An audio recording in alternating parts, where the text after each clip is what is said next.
Bueno, muchas gracias a todos los presentes, a todos y todas las presentes.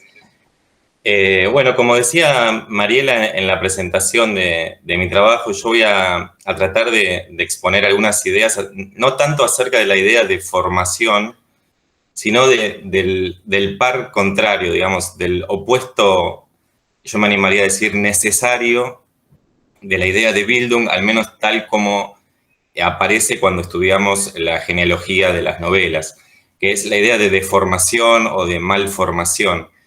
Y mi punto de partida era pensar que no es necesario mirar las novelas de la primera mitad del siglo XX para encontrar tematizado este fenómeno, ¿no? De la contrapartida de la idea de formación. De hecho, ya en una de las novelas que se trabajó en la primera mesa, en Anton Reiser, que trabajó Gabriel Paskansky, en realidad el título de Bildungsroman aplicado a ese texto, al menos si uno se basa en definiciones canónicas del Bildungsroman, pensamos en Dilthey e incluso en Lukács, me refiero a las definiciones de Lukács en las que piensa la novela de formación como una novela cuyo eje está en el aprendizaje de la realidad, ¿no? Por parte del protagonista.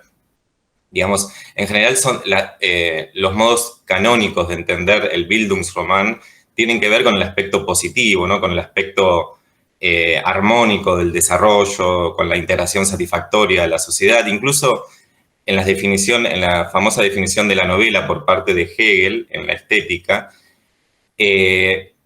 No sé si recuerdan, seguramente recuerdan que Hegel piensa que la novela tiene que ver, y Hegel piensa en realidad en el Wilhelm Meister de Goethe, ¿no? Dice que los años de aprendizaje del héroe en la novela moderna implican algo, estoy reformulando, algo así como una resignación, ¿no? Digamos, la idea es que el héroe deje de lado sus ideales y se resigne a formar parte de un todo, de la prosa de la realidad, dice Hegel, que lo precede. Y sin embargo, después de decir eso, Hegel agrega, bueno, pero finalmente los héroes terminan encontrando en la realidad la belleza que estaban buscando en su interioridad. Una cosa así como, pero como que el componente ideal se vuelve a colar, digamos, a pesar de ese aspecto, de ese énfasis en la resignación del héroe. Hay como, de todos modos, si uno lee entre líneas la formulación de Hegel, hay como ese momento idealizador propio de la idea de Bildung, ¿no? Y yo para eso quería compartir una primera cita. Me paso a la otra pantalla, esperen un segundo.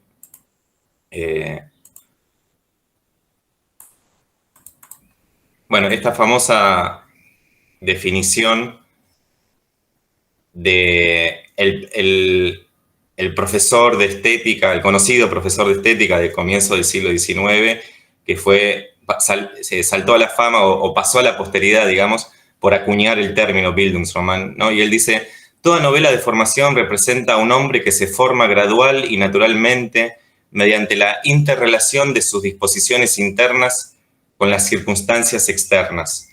La meta de esta formación es un equilibrio perfecto, armonía con libertad. Bueno, mi idea justamente entonces era pensar por qué, digamos, hacer de lado el hecho de que prevaleció este modo de entender la novela de formación y entender que en las propias novelas de formación la idea de Bildung no puede ser comprendida sin la contraparte que es la deformación. Y lo vemos, ahora yo me voy a referir sobre todo a Gottfried Keller, pero lo vemos también en Goethe. Para eso, pero bueno, no me quiero adelantar. Esperen un segundo.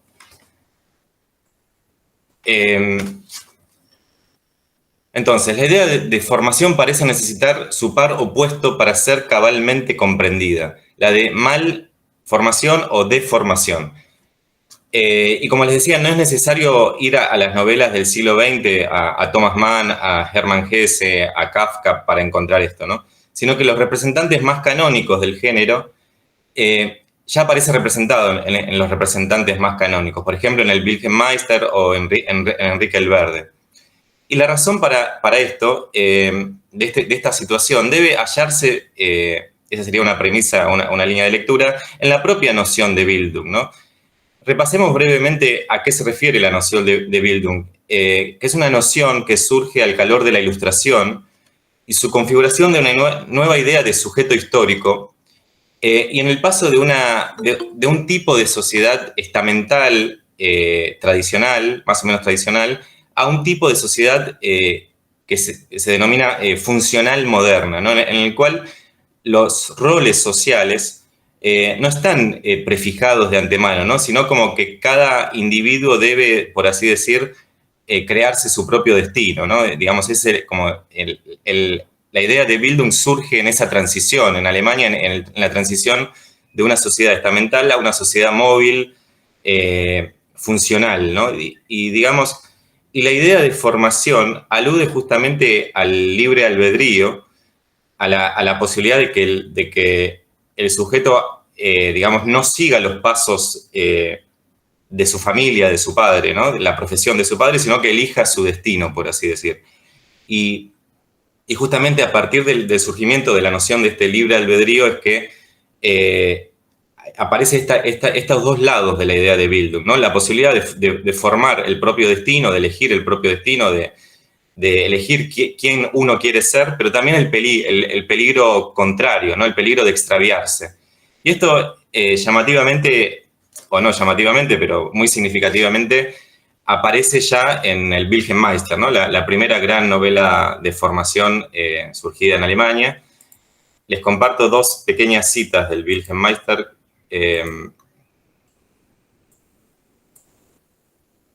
Hay un momento muy famoso en el libro 1 del Wilhelm Meister, en el cual Wilhelm se encuentra con un desconocido en la calle que finalmente revela ser un miembro de la Sociedad de la Torre, esa famosa sociedad que guía al héroe en su desarrollo.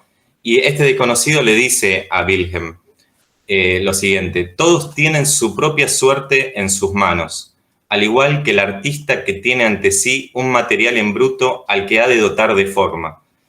Aparece en esta primera parte del diálogo entre el desconocido y Wilhelm la idea del libre albedrío, ¿no? Esta idea de que la propia suerte es como una obra a ser esculpida, ¿no? Como una obra de arte que necesita ser esculpida y que uno tiene la libertad de darle la forma que uno quiere, ¿no?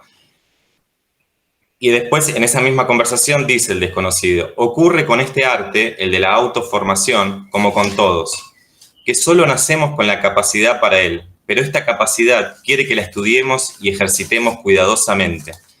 Digamos, lo que aparece ya también en esta conversación es justamente la idea de que es necesario un ejercicio sobre esa capacidad y digamos, uno puede pensar, bueno, que también está el peligro de no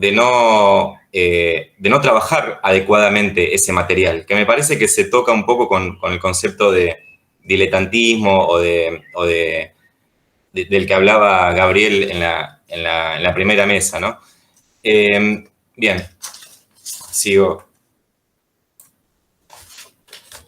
La noción de formación recoge exactamente esta significación ambivalente y sugiere implícitamente la existencia de un gran peligro: extraviarse. Uno podría escribir una historia de las novelas de formación rastreando los modos en que, en las diversas novelas y en los diversos periodos histórico-literarios, se representan las posibilidades de extravío del protagonista o de algún personaje secundario.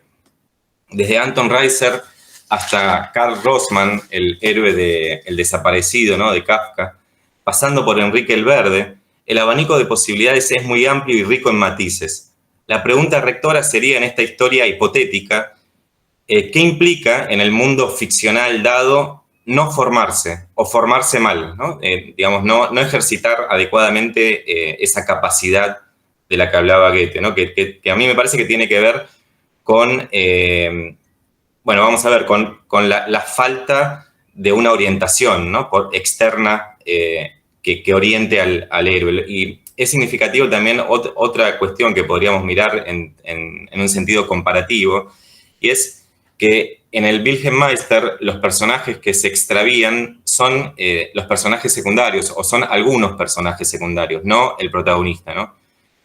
En cambio, en una novela como Enrique el Verde, sobre todo en la segunda parte del Enrique el Verde, la segunda versión, perdón, del Enrique el Verde, ya, digamos, como que el protagonista tampoco está del todo a salvo de la posibilidad de extraviarse, ¿no? Es como, esto fue teorizado por Lukács, por Jauss. Por ejemplo, Lukács se refiere a esto de lo que estoy hablando como la atmósfera de seguridad que rodea al héroe en la novela de Goethe, que sería característico del género, ¿no? Esa atmósfera de seguridad que implica que el protagonista no puede extraviarse, digamos, y la felicidad o la dicha que tiene el héroe de ser guiado por otros, ¿no? Por esta sociedad de nobles que están interesados en la formación de Wilhelm, que de algún modo lo eligen como sujeto para la formación.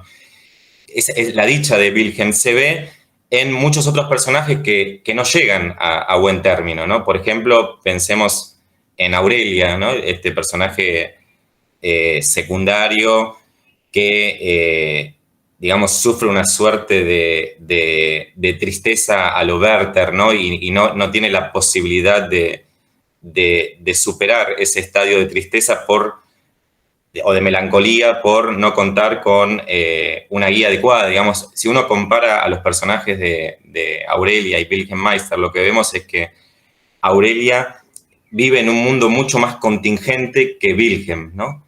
Está mucho más sujeta a las fuerzas propias de la sociedad o del devenir que Wilhelm, que está rodeado por esa atmósfera de seguridad, ¿no? De la que habla Lukács, y que de algún modo sirve para entender la médula tal vez del género, ¿no? Al menos del costado de la Bildung, ¿no? Pero como yo decía al comienzo, la Bildung de Wilhelm Meister solo es comprensible si recordamos los muchos otros personajes que se pierden en el camino, ¿no? Pero ¿qué ocurre con Keller? Digamos, en la segunda mitad del siglo XIX, pareciera que esa atmósfera de seguridad se pierde, ¿no? Lukács lo interpreta en términos sociales o históricos, como el tipo de literatura que se escribe después de 1848, ¿no? Pero, digamos, como la contingencia del mundo, digamos, o cómo el héroe mismo ahora en Keller está supeditado a la contingencia del mundo y a la posibilidad de perderse, ¿no?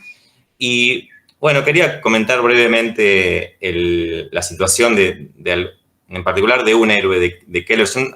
Como no quiero extenderme demasiado, me voy a referir no a Enrique el Verde, sino a una suerte de primo o de hermano de Enrique el Verde, que es Pancracio, ¿no? En la novela Pancracio el Huraño, que es una novela corta o una Bildungsnovele, ¿no? Una novela corta de aprendizaje o de formación, incluida en el primer tomo de La gente de Seldwyla, que se publicó en 1856, ¿no? Bueno, Pancracio el Huraño es la historia de un chico parco, huraño, que no tiene ganas de hacer nada ni de ayudar en las tareas del hogar. La familia está compuesta por él, su madre y su hermana, pues el padre ha muerto a edad muy temprana. Un día Pancracio huye y vuelve muchos años después, convertido en coronel del ejército francés y curado de su uranía, para vivir junto a su madre y su hermana en una suerte de matrimonio sui generis, que, según reconoce el propio Pancracio, implica una renuncia a la felicidad plena, ¿no? Entre las múltiples aventuras que median entre la huida y el regreso al hogar se destaca el enamoramiento de Lidia, la hija del gobernador de una región de la India en la que permanece un tiempo Pancracio como soldado, ¿no?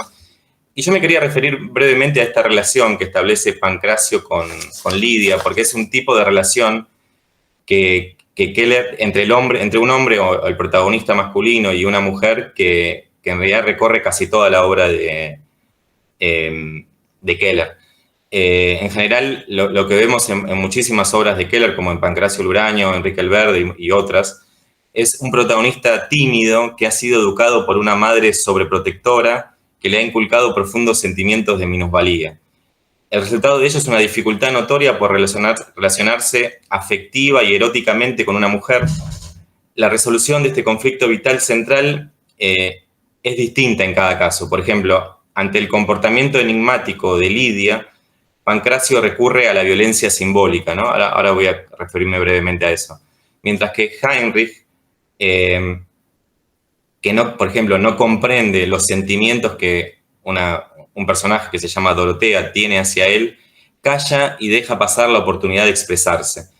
Pero el resultado es el mismo, la imposibilidad de una dicha verdadera, que es el signo de la deformación o de la formación defectuosa en la obra de Keller. Si lo que vemos en los textos de Keller es no tanto procesos exitosos de Bildung, sino formaciones defectuosas, cuyo signo es, en general, que la dicha que alcanzan los héroes al final no es plena, digamos, es una dicha gris o opaca, digamos. Aprovecho para referirme a un trabajo de Nicolás Dornheim, un germanista argentino, que tiene un trabajo sobre la idea de felicidad en los Bildungsromane.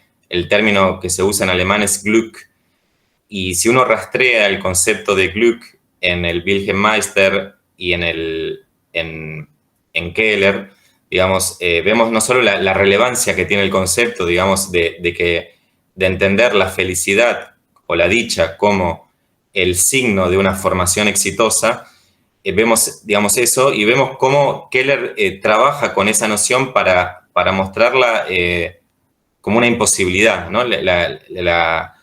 Como una imposibilidad que revela una formación defectuosa. Yo no diría una deformación, pero una Bildung que en realidad no es tal, si entendemos la Bildung en el sentido en que lo entendía Morgenstern en la cita que les leí. Les quería compartir una de las frases finales de Enrique el Verde. A ver.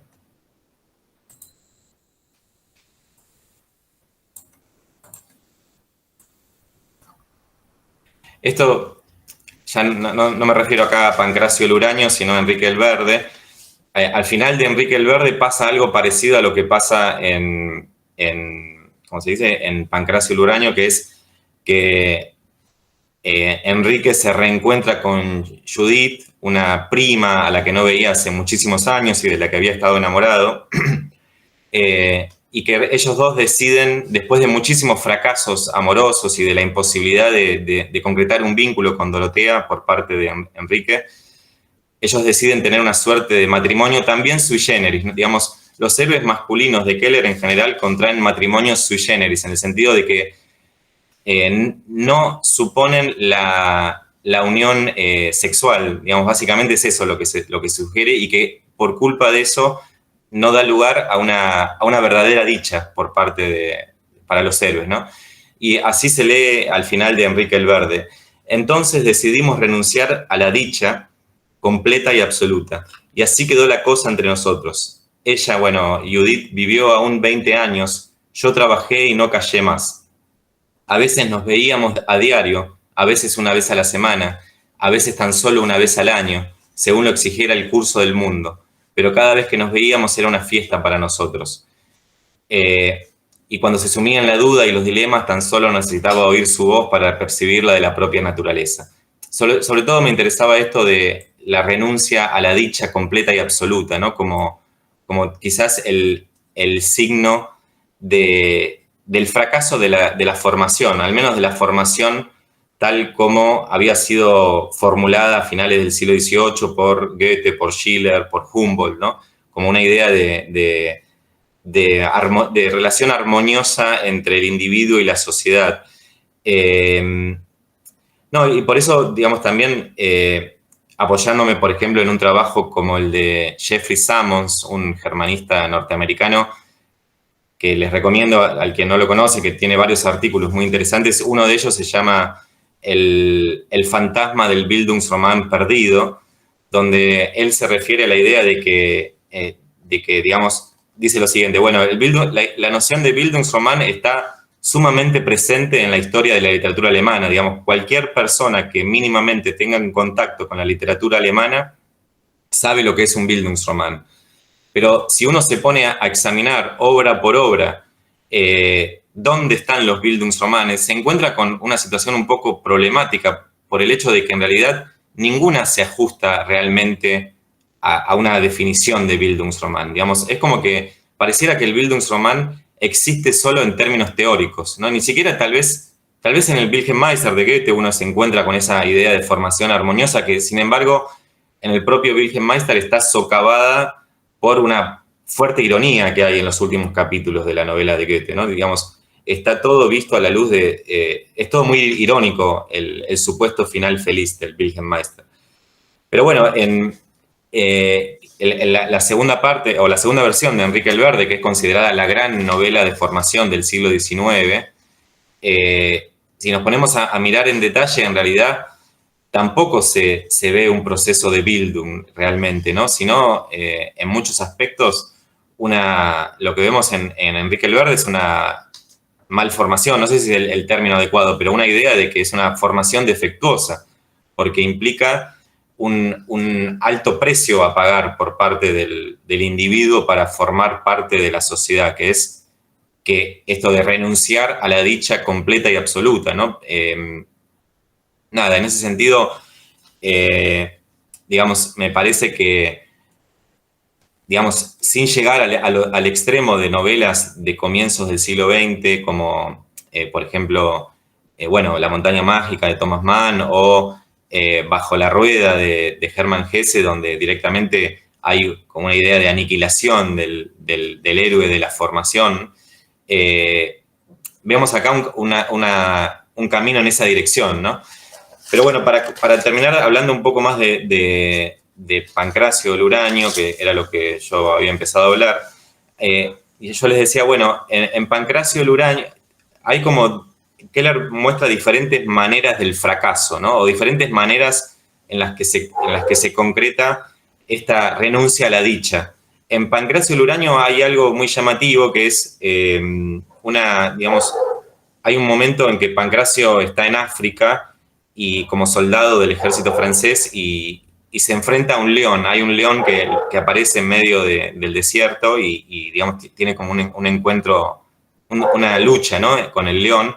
Y hay muchos indicios que nos hacen pensar que ese león representa a Lidia en realidad, ¿no? Hay muchas cosas que nos reenvían a eso. Por ejemplo, que cuando aparece el león, Pancracio está pensando en Lidia, ¿no? Y es llamativo que cómo se resuelve esa lucha con el león, que entre paréntesis remite a Goethe, ¿no? Remite a un texto anterior de Goethe, ese conflicto con el león, que representa lo instintivo, ¿no? Lo sexual, incluso lo que está fuera de la norma, lo irracional. Y lo que hace Pancracio es, con ayuda de otros dos soldados que aparecen, es matarlo al león, pero de una manera muy violenta, ¿no? Hay como una idea en Keller de que la pertenencia a la sociedad solo se da por medio de una represión muy violenta de los instintos. Al menos el Pancracio o los héroes malformados de Keller solo encuentran esa manera de acceder a la integración social, a ese estadio final de las novelas de formación, que es la integración social, ¿no? Y, por ejemplo, Pancracio Luraño lo logra ejerciendo una violencia simbólica muy grande contra su propio deseo, en realidad. Uno puede hacer esa lectura, digamos, de que el asesinato brutal del león en realidad es una represión, un asesinato simbólico de Lidia, de la mujer, pero también una represión del propio deseo, como adelantándose a Freud, ¿no? En ese sentido, como la idea de la cultura como, digamos, del malestar de la cultura, ¿no?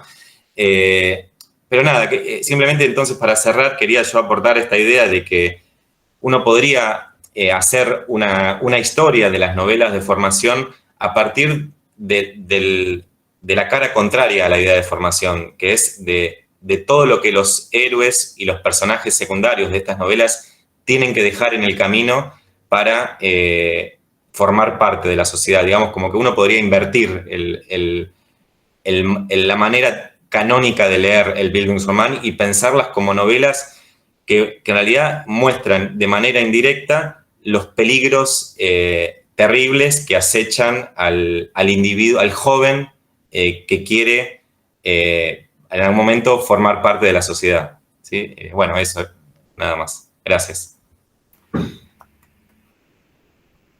Muchas gracias, Martín. Gracias. Fue un placer, como siempre. Vamos entonces a escuchar a nuestra segunda expositora en esta mesa de especialistas sobre el tema, especialistas latinoamericanos.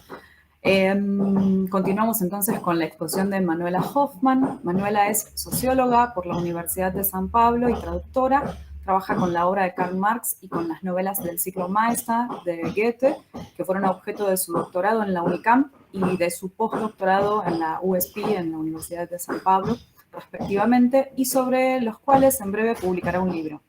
Actualmente, Manuela reside en Berlín y está traduciendo al portugués Los años de peregrinaje de Wilhelm Meister, gracias a un premio de la Deutsche Übersetzerfonds, el Fondo de Traductores Alemán. Sus temas de investigación son el desenvolvimiento de la individualidad, la historia del socialismo en el inicio del siglo XIX y su penetración en la obra de Goethe. Hoy, Manuela se va a referir a la inclinación, disposición y talento, distinciones conceptuales e implicaciones interpretativas en los Wilhelm Meisters Wanderjahre. Gracias, Manuela. Obrigada, Mariela.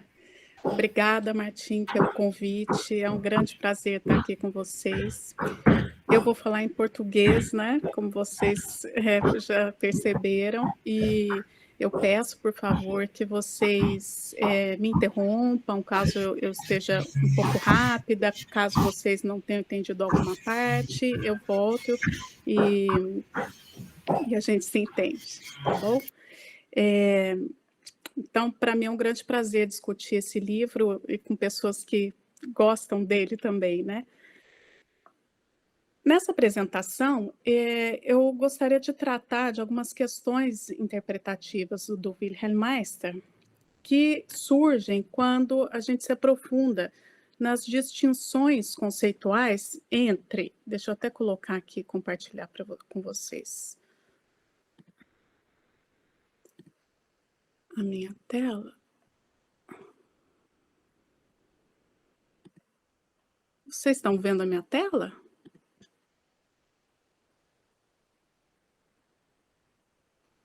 Sim.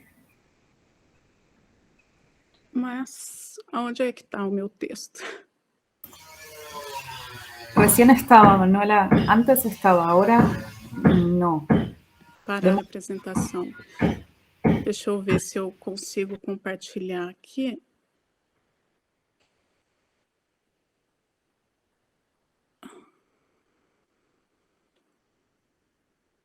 Apresentar, desativar. Acho que eu não estou encontrando onde é que é. Manuela, onde eu compartilho. E se você tentar em uma janela, depois abrir o seu documento. Como é que é? Vai em uma janela, apresentar agora, depois uma janela. Eu não estou te ouvindo direito, Rogério, desculpa. Ah, tá. Eu vou tentar falar um pouco mais alto. Você pode ir em apresentar agora, que é essa apresentar agora, que foi onde eu estava. Isso. E tenta na opção uma janela. Aqui só tem uma opção, a tela inteira. Ah, sim. Mas, bom... Bom, se você clicar em a tela inteira, depois, na sequência, clique no documento que você quer expor e vamos ver o que acontece. Tá, vamos ver.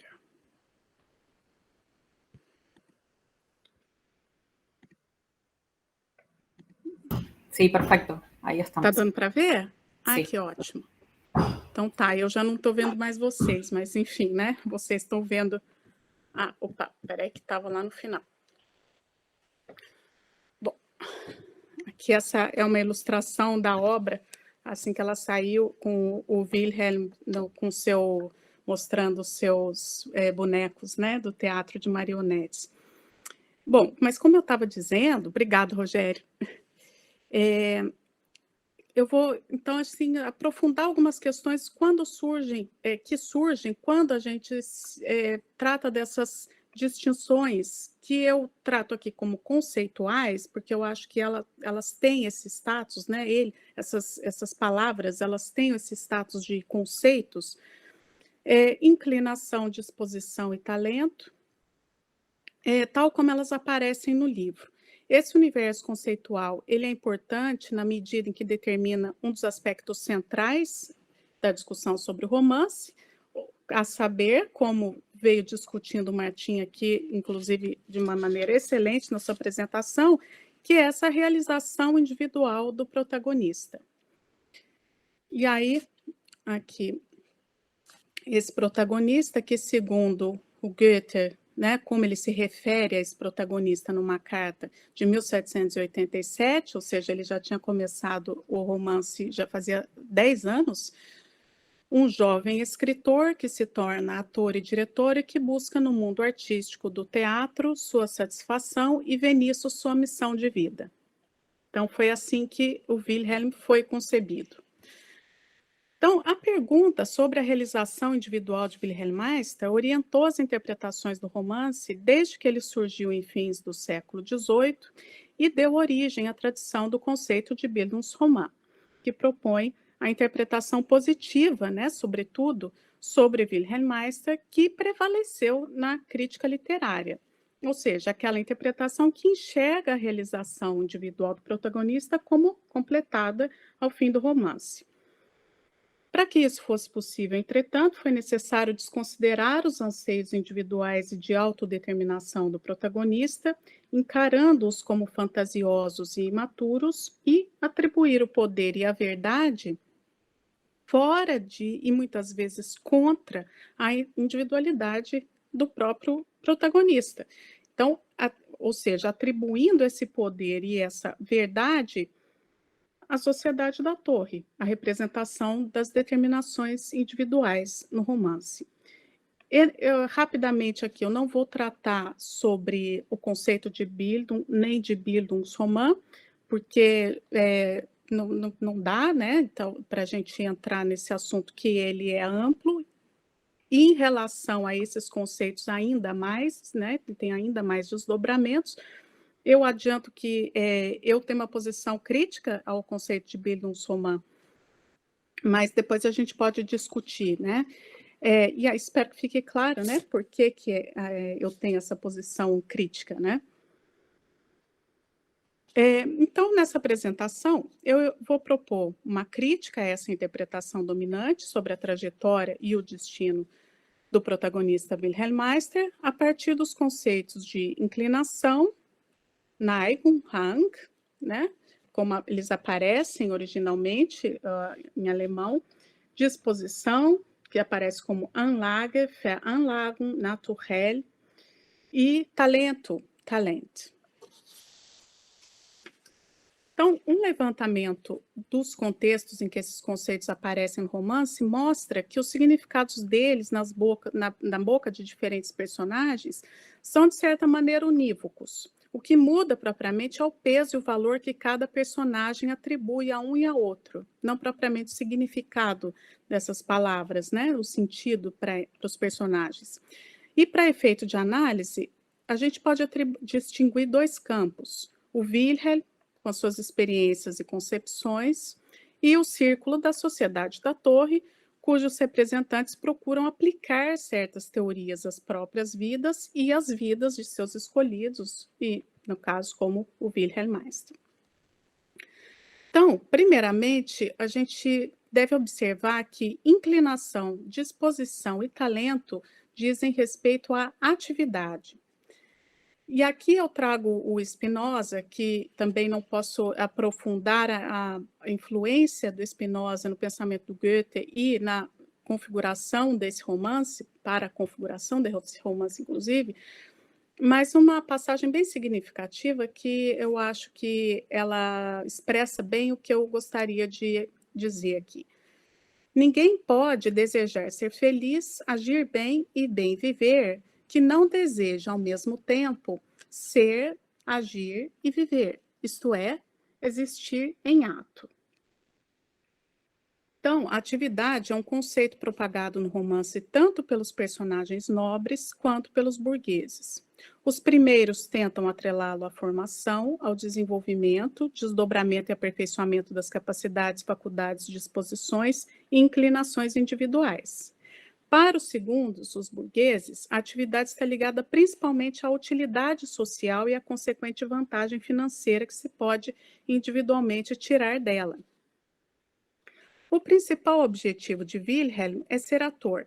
Temos aqui o mote da trajetória do protagonista resumido no exercício de uma atividade, entendida como autoatividade correspondente às suas inclinações e predisposições. E entendida também como profissão. No caso de Wilhelm, atividade e ocupação mantêm uma relação indissolúvel.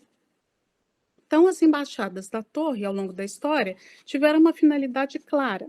Wilhelm deveria reorientar a sua atividade.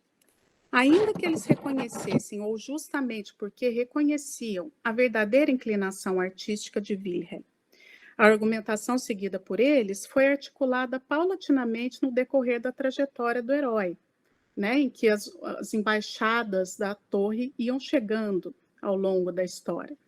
A argumentação seguida por eles, ela sempre coloca novos temas e novos assuntos que vão aos poucos sendo inseridos e articulados até que se forma um quadro geral da visão de mundo que deveria ser assimilada por Wilhelm e, por sua vez, deveria bastar para que ele se convencesse de que não nascera para o teatro, né? Então, é um convencimento pela razão.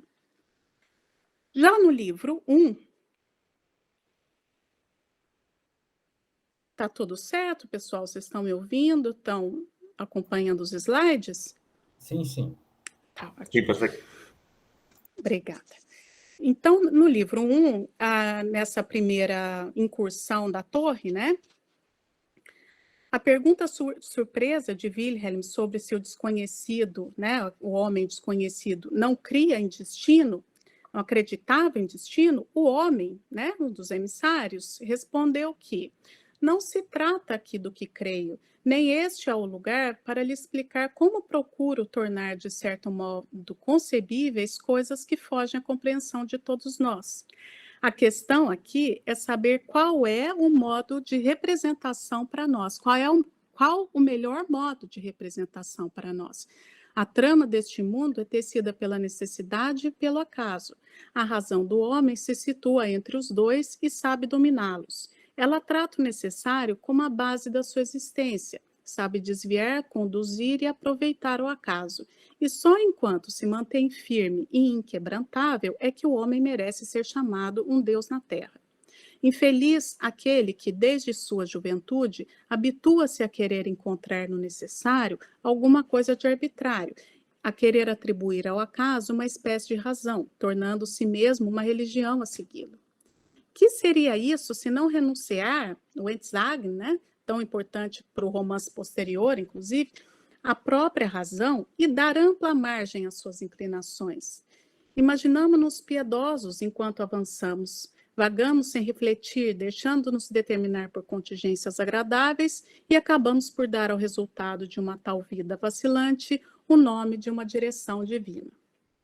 Então, aqui os grifos são meus, tanto o sublinhado quanto os outros. Então, aqui a gente pode se perguntar, por exemplo, né, nessa passagem densa, qual acaso o Wilhelm não deveria simplesmente aceitar como necessário, ou seja, como algo que determinasse de antemão o seu destino? O fato dele ter nascido um burguês é um acaso que a trajetória de Wilhelm evidencia como de aceitação necessária. É a base da sua existência, afinal de contas. Já a inclinação, a disposição e o talento de Wilhelm para o teatro, por sua vez, são encarados como arbitrários. O necessário é a sua posição social, o arbitrário, a sua autoatividade. Então, o conceito de autoatividade, eu trago aqui, ele é também usado pelo Goethe como Selbsttätigkeit, mas eu trago o autoatividade justamente para fazer essa identificação com as inclinações, disposições e talentos individuais. Essa atividade que corresponde à individualidade na sua forma mais íntima, né? Então, o representante da torre apresentou aqui nessa primeira passagem a súmula da teoria que fundamenta o comportamento do círculo da torre e que tentou prevalecer como a moral da história de Wilhelm, principalmente neste ponto.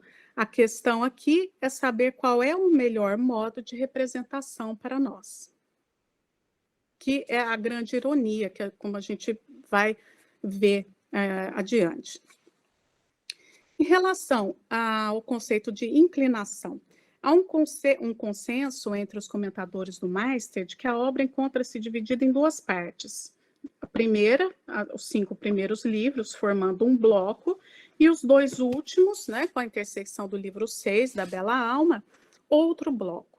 Então, nos primeiros livros seria apresentada a trajetória errante de Wilhelm, e nos últimos o seu necessário reencaminhamento para uma atividade sólida, né, como se diz. Então, a primeira parte seria aventureira, a segunda seria reflexiva. Inclusive, essa quebra é uma quebra análoga ao que acontece também na história do Don Quixote, nos seus 2 volumes, né? Interessante observar isso, né, como uma característica do romance moderno, né? Mas no que concerne à inclinação do Wilhelm pelo teatro, essa cisão entre essas duas partes ela não existe, ou ao menos não da mesma forma identificada pela crítica. E não apenas porque as decepções do Wilhelm com o teatro vêm desde o livro 5, mas porque até o fim da sua trajetória ele permanece intimamente ligado à sua inclinação, mesmo já descrente da sua realização ativa. Então, a palavra Neigung, ela vai aparecer em contextos menos filosóficos e mais corriqueiros, por exemplo, como inclinação para o teatro francês, inclinação por crianças, inclinação das mulheres, etc., sugerindo que nem toda inclinação liga-se necessária à determinação da autoatividade, que é aqui o nosso ponto de discussão. Então, temos aqui um exemplo de uma forma como esses conceitos interagem. Eu coloquei aqui em alemão também, essa passagem, para vocês perceberem os conceitos, né? Mas é uma passagem que o narrador, então, estava comentando depois da estadia no Castelo dos Condes, o que o Wilhelm estava pensando. O lucro que devia a seu talento, a inclinação das mulheres, os conhecimentos adquiridos num amplo círculo, o desenvolvimento de suas disposições físicas e espirituais. Então, as inclinações, elas estão no âmbito dos desejos, né? Elas se misturam entre mais superficiais e menos superficiais. Sentimentos, intuições. Então, elas são manifestações naturais da individualidade que devem ser orientadas pela razão. Isso é, não se deve deixá-las jogadas ao livre desenvolvimento e não se deve atribuir a elas um poder superior de determinação da individualidade, embora tampouco se deva reprimi-las. Ao contrário, deve-se identificar e procurar realizar o quanto antes as inclinações e os desejos. Então, isso fica claro também, por exemplo, no final da narrativa da Bela Alma, que ela comenta que o que o abade tem como orientação educativa. Pois se indicarem o caminho certo, as inclinações, né, começará aí o aperfeiçoamento disso para o que elas indicam. Se for o caminho errado, haverá tempo para ser corrigido. Isso indica que as inclinações não são necessariamente negativas ou positivas, mas a princípio neutras. Elas não devem ser suprimidas, pois são as bússolas do desdobrar da individualidade. Deve-se primeiramente reconhecê-las, dar espaço para que se concretizem, observá-las nessa objetivação e só então guiá-las pela educação para o aperfeiçoamento ou para a sua supressão. Então, a educação ou, né, é a Erziehung ou Bildung propriamente. Então, a crítica que se faz a Wilhelm é que ele não conseguiu usar a razão e o entendimento para acessar os objetos, né? dos objetos da sua inclinação. Ele vivenciou tudo com as lentes dessas inclinações descontroladas, portanto, não limitadas pela razão. Em relação à disposição, aqui eu procuro sempre trabalhar com romance a partir do próprio romance, como início e como fim. Esse é um romance muito característico, porque ele se mistura muito com a biografia do próprio Goethe, né? Como ele mesmo admite, né, muitas vezes. E, bom, então, como ele mesmo coloca suas considerações, eu trago algumas que eu acho significativas para a gente trabalhar essas ideias. Na autobiografia dele, Poesia e Verdade, tem 2 passagens que a gente pode considerar aqui para pensar na disposição. Uma, ele diz: nada aponta com mais segurança para a disposição natural de um homem que as espontâneas e prolongadas ocupações na infância. A outra diz: ainda que as disposições humanas tenham no todo uma direção decidida, será difícil, porém, aos maiores e mais experientes conhecedores prevê-la com fiabilidade, mas pode-se bem perceber posteriormente para que o futuro apontou. Então, eu proponho essas 2 passagens em comparação com essa aqui do romance, logo no livro 1, capítulo 10. Não tinha mais dúvida alguma de que fora destinado para o teatro. Parecia-lhe mais próximo o nobre objetivo a que se propusera. E, né, lembrando que em todo o livro 1, o Wilhelm, ele discorre longamente a respeito da sua ocupação com o teatro de marionetes em toda a infância.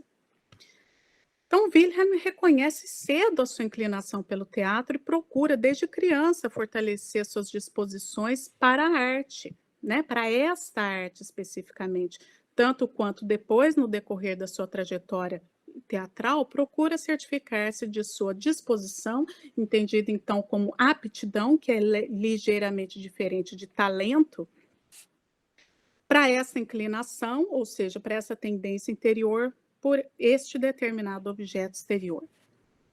Mais uma vez, se remetendo ao fim da narrativa da Bela Alma, ela comenta o que o Abate tem como orientação educativa, que eu novamente trago a passagem aqui em alemão, e aí ele diz, ela diz que ele diz, né?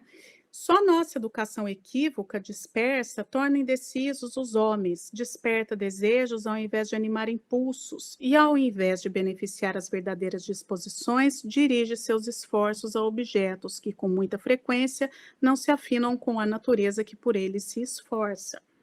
Então, nessa passagem, vê-se claramente o valor positivo atribuído às disposições, Anlagen, as quais devem ser esclarecidas e reconhecidas em contraposição aos desejos, por sua vez entendidos em muitas em passagens como sinônimos de inclinações, e, portanto, voláteis e superficiais.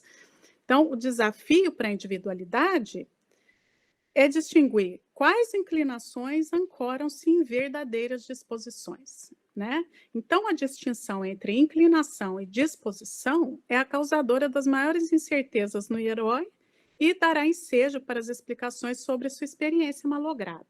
A questão da confirmação de sua disposição é colocada por Wilhelm em termos de reconhecimento social de seu talento. Então, vamos passar para o talento. O narrador tem um papel fundamental na determinação do viés que será dado ao talento de Wilhelm. Não conhecemos o conteúdo das anotações que Wilhelm faz de conversas, nem os produtos do seu espírito, o que reforça para o leitor aquela aspiração pelo infinito, da qual falava o Christian Friedrich Korner na sua recepção do livro, pelo impossível, né? Essa aspiração pelo que não se vislumbra jamais na realidade, pelo que é inefável, grandioso, ou seja, pelo que é fantasioso. Então, enquanto disposição ou predisposição relacionam-se a uma constituição existente ou pré-existente, física e ou espiritual da individualidade, que é a base para o desdobramento da individualidade em uma ou outra direção, indicada pela inclinação, o talento é a especial habilidade que o indivíduo possui para a execução de algo e comprova-se, portanto, pela objetivação mediante a atividade. Então, este algo, este talento para algo, pode ou não estar de acordo com as inclinações e disposições da individualidade. Então, em geral, essas três características podem não coexistir. Pode-se ter talento para algo para o qual não se tem inclinação, pode-se ser predisposto a algo para o qual não se tem talento nem inclinação, pode-se haver inclinação e predisposição sem talento. Então, as diferentes combinações possíveis causam os maiores sofrimentos aos indivíduos em sua autodeterminação ativa, isso é, em sua objetivação por meio da sua atividade. E por isso, talvez não seja demais afirmar que a consonância de inclinação, predisposição e talento seja, no que concerne aos pressupostos da individualidade, o atestado de uma Selbsttätigkeit, uma autoatividade realizada. Este é o tema central também para a individualidade de Wilhelm Meister em seus anos de aprendizado. Eu argumento que Wilhelm tem inclinação, predisposição e talento para o teatro. No entanto, ele não se realiza. A individualidade se confirma na atividade, mas embora Wilhelm tenha sido publicamente reconhecido quando esteve ativo, jamais consegue se realizar como ator. O que o fez desistir de seu sonho não foi um problema de falta de reconhecimento de suas habilidades ou de erro na identificação da inclinação com a disposição correspondente. Foi a efetivação daquela atividade naquela sociedade. Portanto, a trajetória de Wilhelm como artista é de sucesso, porém não é de autorrealização. E por quê? Eu respondo aqui mais uma vez, aludindo a Spinoza, com a correção do intelecto e eu completo controle da sensibilidade. Os membros da Sociedade da Torre, que vigiava Wilhelm em segredo, conversam com ele ao longo da história sobre destino, acaso, necessidade, inclinação, razão, formação, assuntos que dizem respeito diretamente à determinação da individualidade do herói. A conclusão a que se chega, ainda que ela não seja o exato somatório das partes, é a de que Wilhelm devia encarar sua inclinação como erro. Se trata para a Sociedade da Torre de direcionar as circunstâncias, como a gente viu no início, esse erro iniciou-se sem que Wilhelm pudesse ter qualquer controle ou tivesse qualquer culpa. Ele não foi bem educado para as disposições que acompanhavam aquela inclinação, para que aquela inclinação vicejasse. E se o meio não é favorável, a inclinação fatalmente sucumbe. Essa concepção baseia-se na ideia de que a individualidade tem de saber adaptar-se ao meio. Na verdade, em outras palavras, reconhecer o que do acaso é necessário, tanto quanto saber adaptar as circunstâncias a si mesma, já que não se anula completamente o fato de ser ela mesma portadora de inclinações, disposições e talentos que anseiam por desdobramento objetivo. Então, nesse pensamento, o necessário é racional e não arbitrário. Ora, essa afirmação seria ambígua, já que se pode entender como algo necessário tanto a inclinação como a desistência da mesma, se o representante da torre não opusesse razão e inclinação. Como ambas estão em lados opostos e é a primeira que deve governar a segunda, conclui-se que a razão limita o arbitrário e a inclinação multiplica-o. Seguir somente a inclinação é agir irrefletidamente e, por extensão, estar sujeito ao acaso e às circunstâncias. Aos poucos, tenta-se incutir no protagonistas ideias adequadas. Então, por isso que eu trago a correção do intelecto, né, do Spinoza, para ele pensar sobre a sua paixão e controlar, assim, a sua sensibilidade. Não eram a individualidade e o desenvolvimento das inclinações próprias a ela o centro da preocupação daquele desconhecido que se apresentou para Wilhelm no fechamento do primeiro livro, em que fomos participados da grande tendência de Wilhelm para o teatro. o desconhecido foi muito direto quanto ao que o homem deve ter como objetivo. Retomando, então, só me anima o homem que sabe o que é útil a ele e aos outros e trabalha para limitar o arbitrário. Ele fala isso logo no livro 1. Então, o tempo que o Wilhelm passou na atividade teatral não era considerado pela sociedade da Torre, portanto, como de uma vida ativa.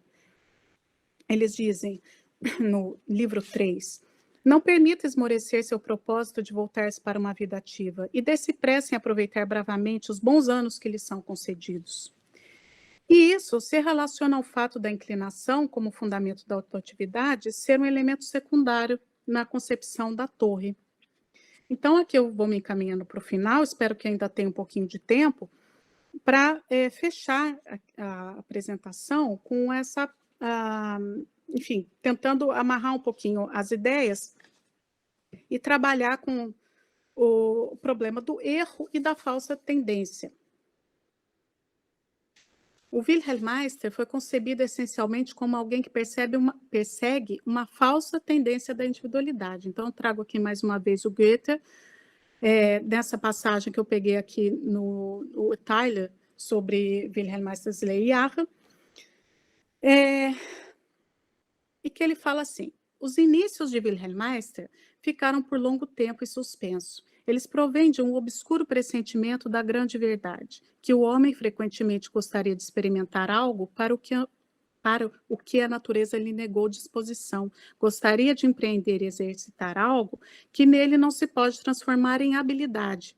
Um sentimento interior previne-o para desistir. Ele não pode, porém, chegar às claras consigo e é impelido por falso caminho para falso objetivo, sem que ele saiba como isso ocorre. Tudo isso que se chamou de falsa tendência, diletantismo, etc., pode ser contado. Se acerca disso desponta para ele, de tempos em tempos, uma meia-luz, então surge um sentimento que beira o desespero, e ele deixa-se de novo, temporariamente, apenas meio contraditado, ser arrastado pela onda. Muitos desperdiçam com isso a mais bela parte da sua vida e decaem finalmente em estranha melancolia. E, no entanto, é possível que todos os passos falsos conduzam a um bem inestimável. Uma punição que se desdobra, esclarece-se e confirma-se sempre mais em Wilhelm Meister. E se pronuncia, por fim, com palavras claras. São as palavras do final do romance.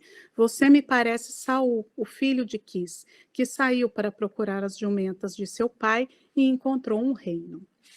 Então, temos novamente expressas as ideias spinozanas, dessa vez de que o homem, sem saber, age para o seu bem e deve ter o controle de suas paixões, que é como Goethe compreende a insistência numa falsa tendência da individualidade, que se auto-engana, pois no fundo sabe que jamais será capaz de realizar tal tendência à perfeição. Mas será esse o caso do Wilhelm? Então, essa é a minha grande pergunta. Será que Goethe, em suas formulações literárias e extraliterárias, não deixou oculta outra grande verdade do mundo burguês, isso é, que nem sempre as condições sociais de existência permitem que a individualidade se desdobre de acordo com as suas faculdades e potencialidades? E aqui eu remeto um pouco ao Lukács, por exemplo, aquela ideia que ele diz que o realismo triunfou, no caso do Balzac, contra as intenções do próprio Balzac. E o próprio Goethe fala do Byron, que ele fala que ele é grande, Lord Byron é apenas grande quando poetiza. Então, logo ele reflete a uma criança. Então, nem sempre o que o autor configurou na sua obra de arte corresponde ao que ele depois pensa sobre essa obra de arte, né? Então, é uma provocação que eu faço, evidentemente. É claro que o Goethe é um polímata, né? E ele pensou muito bem, né, no que ele fez, mas concedamos por um instante que Wilhelm não possuía verdadeira inclinação para o teatro. Para ele, o teatro não era algo intrínseco à sua individualidade, algo pelo que ele era impelido por um impulso interior à atividade e que, por isso, levaria adiante de qualquer maneira. Digamos que seu talento era medíocre e que no teatro ele se ligava apenas ao superficial, à aparência, aliado a alguns belos sentimentos pela humanidade, que, com um toque de vaidade e ingenuidade, o fazem imaginar criar o Teatro Nacional. Nesse caso, se não acreditarmos essa descoberta ao futuro, que ultrapassa a trajetória do herói nesse romance, o trágico da existência do Meister nesse romance é que nele não há inclinação verdadeira e nem bildung possível, se essa for entendida como acesso às faculdades inatas. Ele é plástico e indeterminado na sua caracterização literária e por isso é perfeito para servir de bom grado ao capital, por fim. Pois, afinal, independente de inclinação, disposição ou talento, ele é redirecionado à atividade comercial. E essa talvez seja a grande ironia do romance, que usa de conceitos filosóficos existenciais para justificar uma realidade que prescinde absolutamente dessas teorizações e simplesmente se impõe. Demonstra-se assim, de um modo ou de outro, com ou sem verdadeiras inclinações e disposições artísticas, que Wilhelm estava destinado a tornar-se uma personificação econômica. Portanto, nossa argumentação, a minha argumentação, ela se situa no momento anterior. Havendo ou não inclinação, embora para mim seja evidente a existência, inclusive porque se Wilhelm tivesse podido seguir suas inclinações e exercer suas disposições de modo a corresponder à sociedade, o conflito do romance simplesmente não existiria, né? Havendo ou não inclinação, o indivíduo não pode se autodeterminar em sentido algum na sociedade burguesa. Ele é simplesmente essa personificação abstrata, para a qual o conteúdo da atividade é indiferente. Então, a colocação do problema, ela não pode se resumir a identificar na falsa inclinação do Wilhelm, no teatro em si mesmo, ou exclusivamente na sociedade, né? Fazendo esse conflito mecânico entre indivíduo e sociedade. A investigação ela deve se dar em torno dos motivos ou dos meandros da impossibilidade de desenvolvimento da individualidade por meio da autoatividade. Ela deve, portanto, primeiramente, compreender e aceitar Wilhelm integralmente nas relações sociais, estas que devem ser igualmente compreendidas sem falsificação ou fantasia.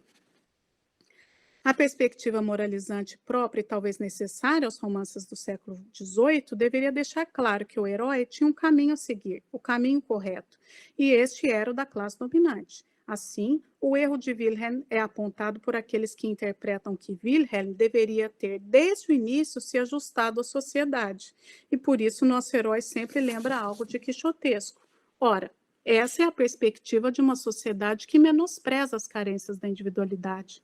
Quando se analisa a história de Wilhelm Meister pela perspectiva do herói e pelos fatos, e não pelas teorias da torre, o romance torna-se um manifesto crítico.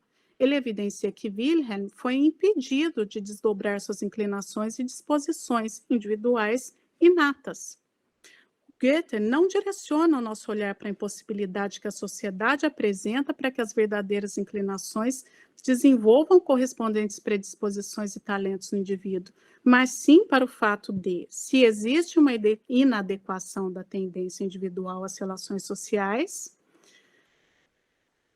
a origem do problema está na individualidade, que interpretou como verdadeira uma falsa tendência. Então, é isso. Muito obrigada. Desculpa ter ultrapassado o tempo, provavelmente. Muchas gracias, Manuela. Sí, ahí ya estábamos, la verdad, llegamos perfecto. Muchísimas gracias, Manuela. Abrimos entonces el espacio para preguntas, para agregar algo, para debate.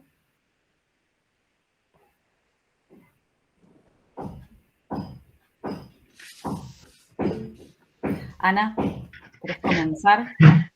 Hola a todos. Bueno, yo me siento medio una intrusa porque soy nueva en el grupo, digamos, los estoy conociendo a todos más o menos ahora, salvo a Martín, que estuve leyendo su libro sobre el Bildungsroman, justamente hace poco. Y bueno, quería, por una parte, comentar algo que leí justo el otro día en un texto de Forman. O sea, Forman es el editor, pero es sobre la germanística, el estudio de la germanística en el siglo XIX, y él hablaba de que el concepto de Bildung es de algún modo el passepartout que contiene en esa época todas las otras direcciones de la novelística alemana y germana en realidad, y me parece interesante esto de pensarlo como marco ya, la Bildung. Pero por otra parte te quería preguntar, a vos Martín, en particular, a ver, ¿se me escucha?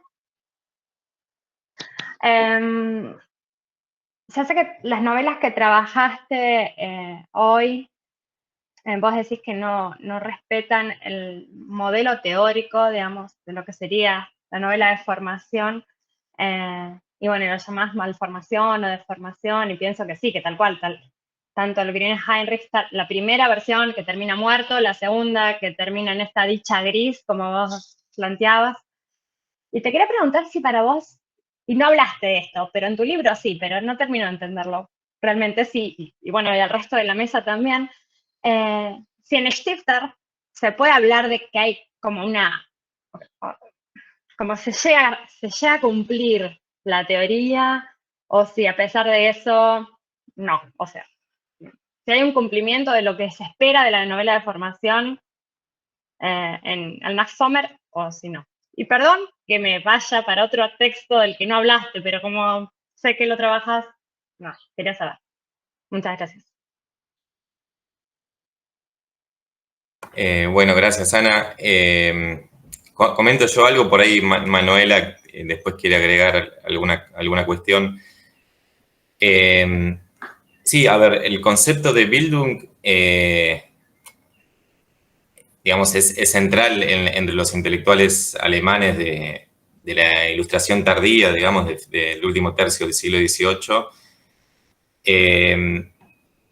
A ver, apoyándome en esto que comentaba yo de este germanista norteamericano Jeffrey Sammons, que tiene la tesis de que el Bildungsroman es como un género fantasma porque, digamos, uno lo busca a lo largo de todo el siglo XIX y no lo encuentra, al menos si uno sigue la línea de el modo en que lo entendió Morgenstern, Dilthey, etcétera, a partir de, se suele tomar mucho también algunas reflexiones de Schiller al respecto de la idea de educación estética, ¿no?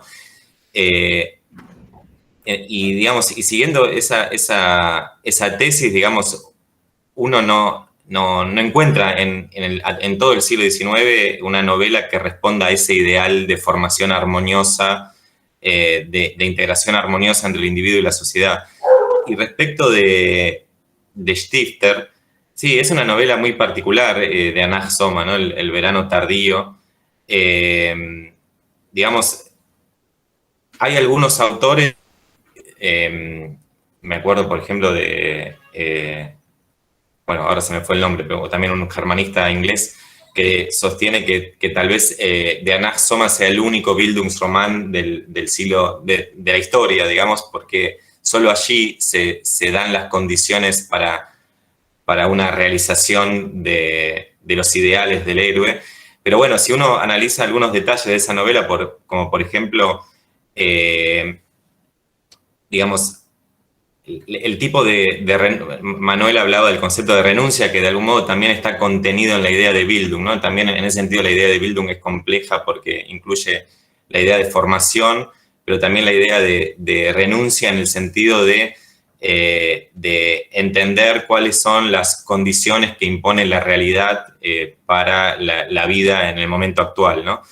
Y, digamos, si uno analiza la historia de Heinrich, también se llama el protagonista de Anach Soma, ve que en realidad no renuncia a nada, porque él en ningún momento tiene un deseo que transgreda, por así decir, los valores del mundo en el que va a insertarse. Digamos, no hay como un momento de una necesidad de revisar lo que era un error, digamos, que sería como el movimiento, me parece, típico de la definición del Bildungsroman, ¿no? Esto de corregir los errores de la juventud, digamos. Heinrich Drendorf, sí, se llamaba así, no me acuerdo, creo que sí, Heinrich, ¿cómo? Sí, Drendorf es el del Anach Soma y Lee es el otro. Sí. El Anach Soma. Por ejemplo, él en ningún momento, por solo mencionar un detalle, él en ningún momento tiene un deseo un deseo sexual, por así decir, por Natalia, ¿no? Digamos, ¿no? De hecho, asocia la belleza de Natalia a las piedras, ¿no? A un elemento mineral, ¿no? A un mundo muerto, digamos, que es algo que contrasta fuertemente con lo que ocurre con Wilhelm Meister, ¿no? Que digamos que es uno de los elementos que tiene que aprender a normalizar, ¿no? Su deseo sexual un poco no normado, por así decir. Y digamos, lo que uno ve en realidad, y por ejemplo, otro detalle tal vez más importante todavía es que Heinrich Trendorf está completamente de acuerdo con la cosmovisión del padre, lo cual contrasta fuertemente con Wilhelm Meister y con la mayoría de los héroes del Bildungsroman, que digamos que intentan imponer sus ideales a pesar del padre, ¿no? Y Heinrich Trendorf está completamente de acuerdo con su padre, digamos, no hay una rebeldía en ese sentido. Y en ese sentido uno puede pensar, también siguiendo a Sammons, que el Bildungsroman solo es posible cuando el héroe tiene características artificiosas, en el sentido de que es un ser insípido, sin verdadera individualidad. Es un héroe desprovisto de rasgos individuales, digamos, que simplemente acata las normas establecidas, ¿no? En ese sentido, bueno, sí, sería como... También el propio Nach Sommer sería una parodia en ese sentido de la idea de Bildung, de que solo es posible, digamos, no digo que Stifter lo pensara en ese sentido, pero uno lo podría entender así. Pero bueno, ¿no? Por ahí Manuela quiere agregar algo, no sé, yo no me quiero extender mucho. Olha, eu concordo com você, acho que o conceito de Bildungsroman, né? O conceito de Bildung é bastante investigado e ele é bem amplo e bem complexo, e é isso que traz essa dificuldade para o estabelecimento de um conceito mais sólido para a literatura comparada, né, de Bildungsroman. E a complexidade ainda aumenta, porque no caso dos romances, então, a gente tem exemplares que se filiam, né, a essa tradição, mesmo sem ter havido nunca uma definição satisfatória do conceito, né? Então, eu não tenho também muito o que dizer, eu simplesmente sou como eu disse antes na apresentação, eu sou uma crítica desse conceito na medida em que ele limita a interpretação dos romances para outras direções.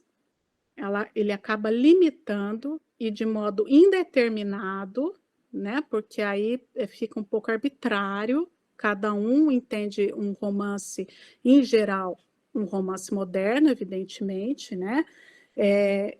Porque justamente a definição de romance moderno acaba se misturando com a de romance de formação, porque eles surgem ali mais ou menos no mesmo período, se a gente considera a modernidade ali, a transição do século XVIII para o XIX. E aí, então, na verdade, eu acho que acaba limitando bastante a interpretação dos diferentes romances nessa linha da formação. O personagem, ele se desenvolveu ou não se desenvolveu? Porque o romance, sempre que tem um personagem principal, na maior parte dos romances modernos tem esse personagem principal, ele vai ter um conflito com a sociedade. Ué, né? É sempre um indivíduo em sociedade. Então, a gente vai falar que todos são Bildungsroman? De certa forma, é sempre o indivíduo tentando se desenvolver, ou daí tem o Entwicklungsroman, ou se formar, aí pode ter o Erziehungsroman. O Lukács mesmo, ele não usa o conceito de Bildungsroman, ele usa o conceito de Erziehungsroman.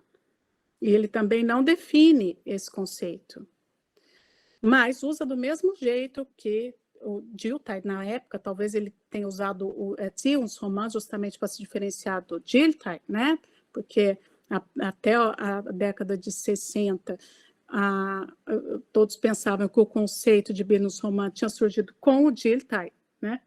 no fim do século XVIII, XIX, e depois o Martini fez aquela pesquisa e descobriu que foi o Morgenstern. O Morgenstern, por sua vez, eu acho que ele está muito atrelado à interpretação feita pelo Körner, que o Goethe, a princípio, não elogia, não comenta, né? Não dá a sua chancela, vamos dizer assim, né?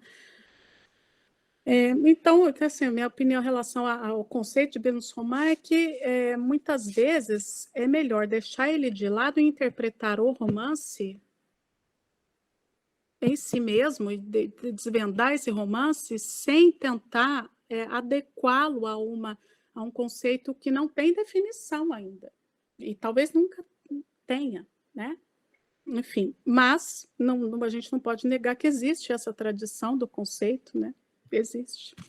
O Thomas Mann mesmo, né? Ele fez a Montanha Mágica querendo se filiar ao Bildungsroman, enfim. É uma questão complicada. Muchas gracias, Manuela. ¿Tenemos alguna pregunta más? ¿Algo más para...? Quería decir una cosa nada más, ahora que estoy con el auto esperando a mi mamá. Y después estoy atendiendo, pero bueno, estaba haciendo dos cosas a la vez y no me sale. No, pensaba que el concepto este de Bildungsroman, que es tan acotado a un momento y a un corpus que casi ya es cerrado, ¿no? O por mi recuerdo del seminario, Martín, no es correcto irse más allá de ese momento de inicio de la Primera Guerra Mundial, ¿no? Con la montaña mágica, ¿no? Con el fin de la montaña mágica. Pero pensaba también que todas las características, tanto del Bildungs como de la novela de artista, son súper productivas para pensar producciones europeas, sobre todo.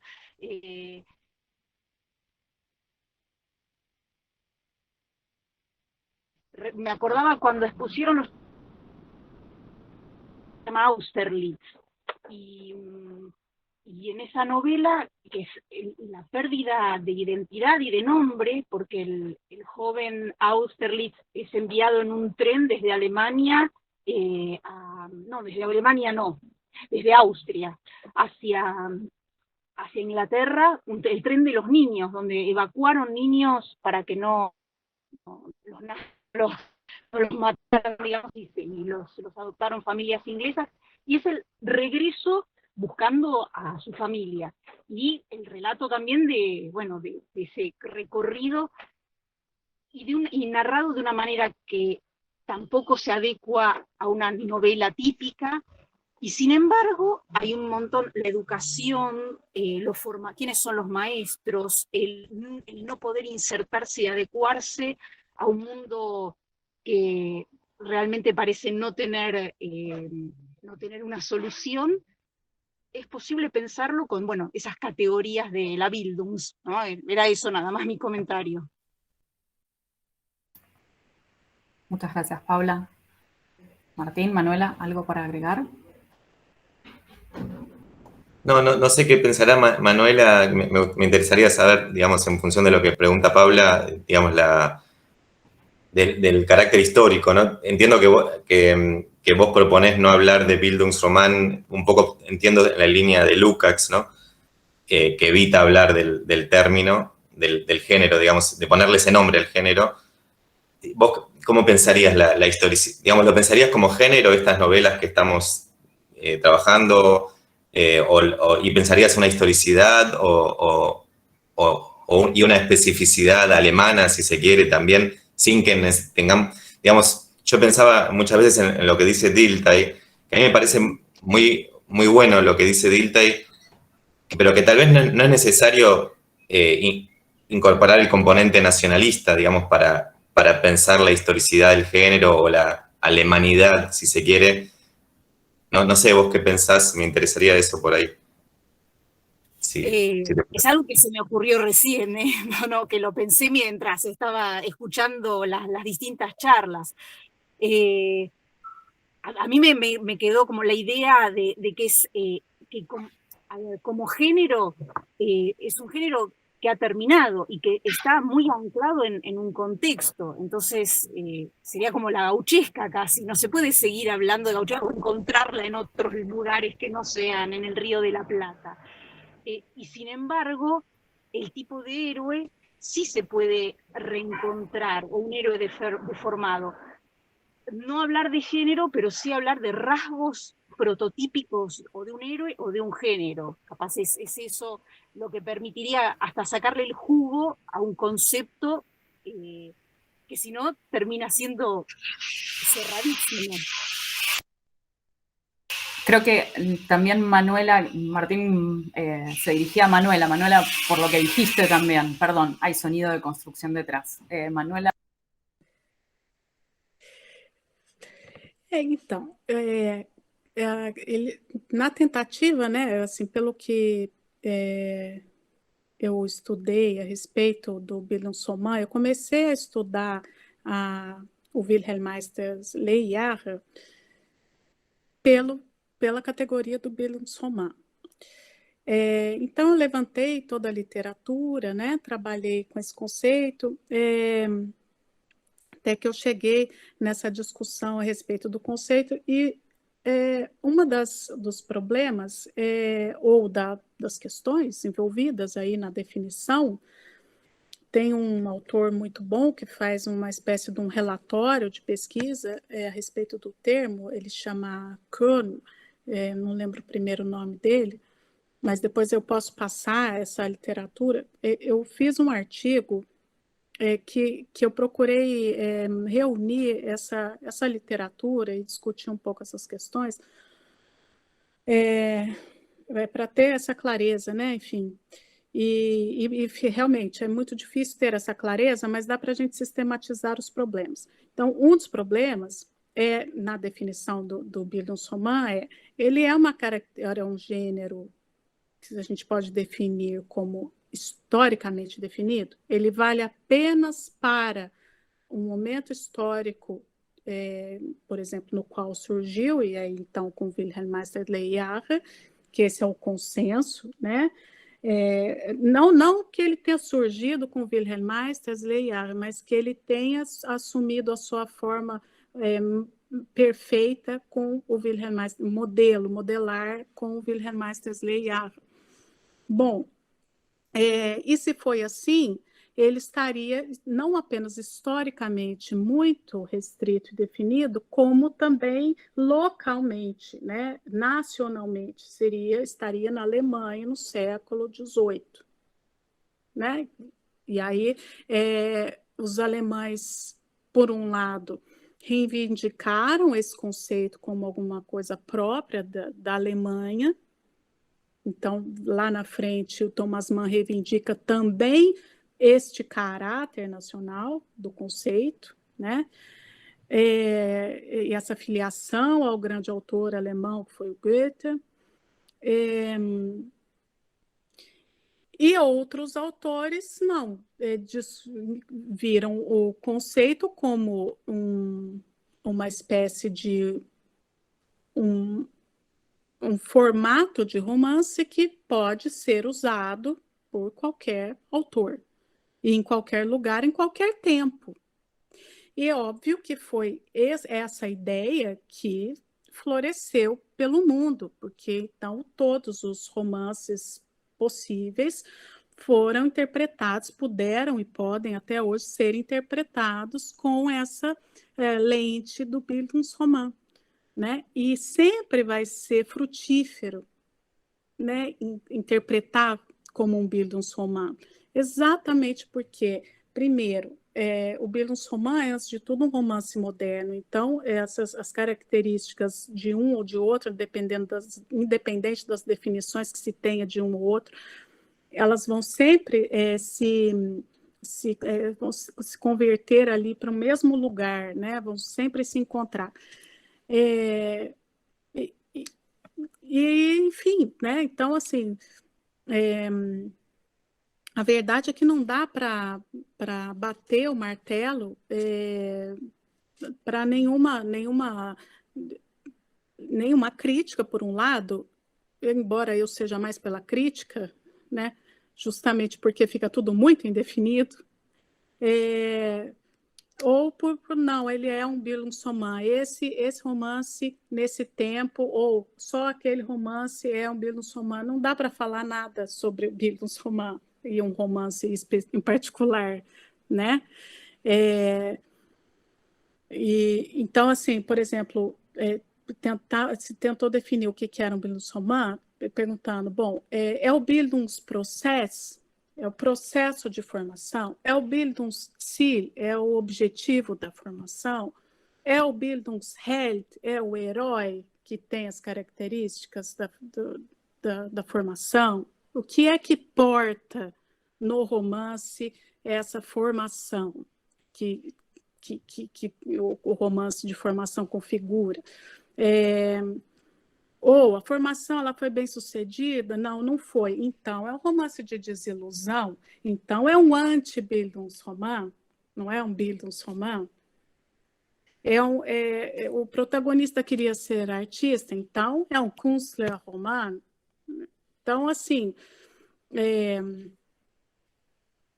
é um conceito polêmico, né? É polêmico.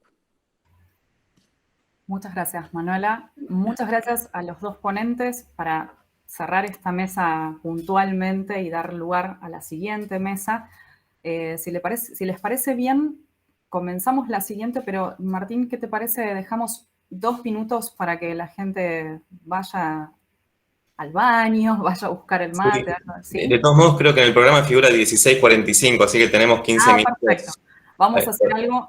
¿Te parece que desconectemos o mejor dejamos conectado? No, mejor yo dejo de grabar ahora y podemos cerrar las cámaras. Cerramos las cámaras, cerramos el sonido y volvemos. Reintegramos y 45, así no tenemos que volver. Muchas gracias a Ana también, que aportó que el autor es Lothar Kuehn, Entwicklungs- und Bildungsroman. Exatamente.